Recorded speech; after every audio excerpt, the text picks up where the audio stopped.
Halo teman-teman, balik lagi bersama aku Aga. Yuk kita kembali ke menjawab pertanyaan-pertanyaan yang diberikan oleh HR maupun user. Kita lanjut ya terkait dengan pertanyaan-pertanyaan interview. Nah, sekarang aku pengen sedikit jelasin terkait dengan pertanyaan. Coba dong jelaskan apa kegiatan kamu dalam waktu 24 jam. Nah, pertanyaan ini kadang juga disampaikan dengan cara misalkan apa, coba jelaskan dong terkait dengan kegiatan kamu mulai dari bangun tidur ke tidur lagi ngapain aja gitu. Dari teman-teman job seeker di sini, apakah ada yang sudah pernah mengalami atau diberikan pertanyaan ini? Pertanyaan ini bisa diberikan oleh HR maupun user ya gitu. User pun juga banyak yang menanyakan pertanyaan ini. Nah, kira-kira kenapa? Apakah user itu kepo? Apakah HR itu kepo? Apa sih gunanya mengetahui kegiatan 24 jam dari calon kandidat gitu? Oke, yuk kita diskusi bareng. Jadi gini, kegiatan 24 jam ini bukan karena beliau-beliaunya itu pengen kepo ya, pengen mengusik atau pengen mengetahui hal-hal yang sifatnya pribadi. Padahal ini kan hubungannya adalah hubungan profesional gitu ya. Kenapa harus tahu kegiatan 24 jam? Bukankah itu ada ranah privasinya? Oke, balik lagi ya teman-teman. Jadi mungkin seperti yang udah sering aku bilang bahwa setiap pertanyaan yang disampaikan di interview itu ada yang sifatnya itu adalah pengen tahu menggali informasi yang memang dia itu belum tertulis di CV, yang belum tergali dari tes-tes sebelumnya gitu ya. Dan mungkin itu adalah sesuatu yang dibutuhkan untuk posisi yang sedang dilamar. Pada saat kita ditanya terkait dengan apa kegiatan kamu selama 24 jam, boleh diceritakan apa yang kamu lakukan setelah bangun tidur sampai tidur lagi, coba bisa diceritakan. Nah, ini kita ingin tahu beberapa hal ya teman-teman. Yang pertama itu adalah time management. Itu jelas bagaimana teman-teman itu memanage waktu teman-teman sebagai seorang misalkan fresh graduate yang sedang mencari pekerjaan, atau sebagai seorang yang profesional kerja yang sambil masih bekerja dia juga mencari pekerjaan. Kita ingin tahu kenapa? Karena time management itu nanti akan berpengaruh dengan kualitas individu. Kualitas ini ya nantinya macam-macam teman-teman, turunannya tuh kita pengen tahu teman-teman itu orangnya itu satu, produktif nggak sih gitu. Yang kedua, orangnya itu punya inisiatif nggak sih gitu. Nah, nanti akhirnya punya kemampuan lain nggak yang kita butuhkan. Dia punya sesuatu gitu ya yang belum dia sampaikan tapi kita butuhkan nggak untuk posisi itu. Jadi di sini sifatnya itu bukan ingin mengusik kepribadian teman-teman, bukan ingin mengusik ranah privasi teman-teman ya gitu. Jadi kalau ada pertanyaan ini, teman-teman silahkan berfokus untuk menitik beratkan pada waktu potensial. Oke, waktu potensial untuk pengembangan diri. Gimana cara mikirnya? Jadi kayak gini teman-teman. Setiap orang itu punya waktu 24 jam, oke? Coba bayangkan ya, teman-teman punya waktu 24 jam. 24 jam itu dikurangi waktu tidur. Coba bayangkan, masih sisa berapa? Oke. Setelah itu dikurangi waktu untuk mungkin bantu-bantu orang tua, beres-beres rumah, silahkan dikurangi. Teman-teman masih ada sisa berapa jam? Oke.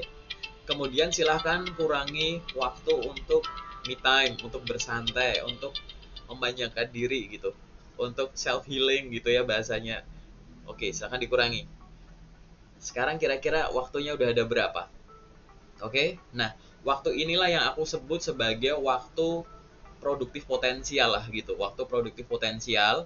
Nah, pada saat teman-teman ditanyai terkait pertanyaan interview tadi, teman-teman itu intinya adalah silahkan berfokus pada waktu produktif potensial ini.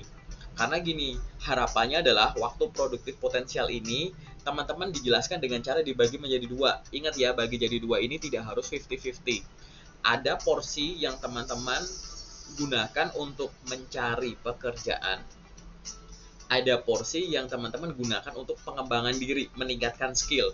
Entah itu skill yang berhubungan dengan pengetahuan bidang, entah itu skill yang berhubungan dengan tools and technology, baik itu software maupun hardware, ataupun peningkatan kemampuan bahasa dan komunikasi, atau kemampuan yang berhubungan dengan soft skill, misalkan lewat berorganisasi, olahraga, dan lain-lain. Nah, intinya tuh pengen tahu waktu potensial ini dan seberapa teratur teman-teman lakukan. jangan-jangan kegiatannya ngalir aja, jangan-jangan ngacak aja gitu kan. Ini loh yang ingin ditanyakan gitu. Coba bagi teman-teman yang belum terbiasa, coba dicatat dulu ya, sambil dicoret-coret gitu. Waktu 24 jam tuh dikurangi waktu tidur masih berapa, dikurangi waktu bantuin orang tua beres-beres rumah dan lain-lain tuh berapa, dikurangin waktu me time berapa. Nah itu adalah waktu potensial. Sebagai seorang yang produktif, pasti porsi waktu potensial ini harusnya lebih besar. Jangan sampai itu kemakan oleh waktu tidur, jangan sampai itu kemakan oleh waktu untuk bersantai tapi terlalu banyak gitu ya. Karena akhirnya itu kan berarti kan teman-teman kurang wise ya untuk memberikan porsi di waktu potensial ini. Kemudian dia dibagi menjadi dua. Dibagi menjadi dua ini tadi memang boleh nggak harus 50-50, tapi kan kita harus tahu bahwa wah jangan-jangan ini anak kerjaannya sibuknya cuma waktu potensial dia sibuknya hanya untuk apply job aja gitu. Padahal misalkan teman-teman jarak antara wisuda dan waktu interview itu jaraknya udah jauh, tapi seolah-olah kan kalau teman-teman menjelaskan semacam itu seolah-olah ibaratnya teman-teman bilang bahwa sekarang sibuk ngapain, terus teman-teman jawab sekarang saya sibuk melamar pekerjaan, padahal bukan itu ya kalau di interview ditanya ya gitu. Nah ini adalah salah satu trik ya untuk kita bisa melihat, HR maupun user melihat bahwa waktu potensial produktif ini teman-teman gunakan sebagai apa. Nah pada saat teman-teman sudah membreakdown semacam itu ya, yang tadi aku bilang 24 jam dikurangin ini sampai ada waktu potensial dibagi jadi dua. Nah setelah itu kita jabarkan lagi, teman-teman gunakan teknik komunikasi teman-teman untuk bercerita. Misalkan teman-teman bisa menceritakan dari alur dalam satu hari nggak apa-apa. Misalkan saya biasanya bangun jam sekian, setelah itu saya bantuin orang tua semacam ini gitu, kemudian saya berolahraga misalkan, kemudian waktu saya gunakan untuk jam sekian sampai jam sekian untuk segini, sekian sampai sekian untuk ini. Pada saat sore saya seperti ini, kemudian saya mulai tidur jam sekian. Nah, terus setelah teman-teman menjelaskan terkait dengan alur satu hari, teman-teman coba alur satu hari ini diproyeksikan ke weekend dan weekdays gitu. Misalkan teman-teman sudah bercerita tuh ya sampai tidur. Nah, kemudian ini merupakan jadwal saya di hari kerja. Namun ada sedikit perbedaan kalau di hari libur, yaitu waktu yang biasa saya gunakan untuk ini saya alokasikan untuk ini. Waktu yang di hari kerja saya porsinya lebih banyak untuk melamar pekerjaan misalkan kayak gitu, saya gunakan untuk mengikuti webinar maupun training ini itu, karena sekarang saya sedang mengikuti pelatihan ini itu. Waktu yang biasanya saya gunakan untuk tidur saya kurangi karena saya biasanya berolahraga, saya jogging sekian lama gitu-gitu.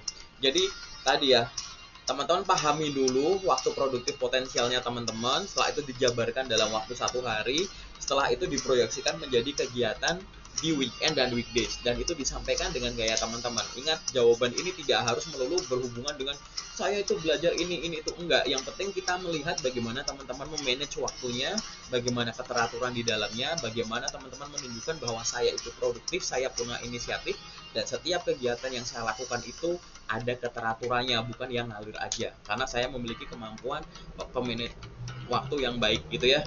Paling sementara dari aku itu dulu teman-teman. Kalau ada pertanyaan silahkan boleh tuliskan di kolom komentar maupun DM aku melalui Instagram, melalui LinkedIn, melalui Facebook juga boleh, atau langsung WA aku aja. Terima kasih, semoga membantu ya untuk teman-teman bisa lancar apabila menghadapi pertanyaan interview ini. Terima kasih.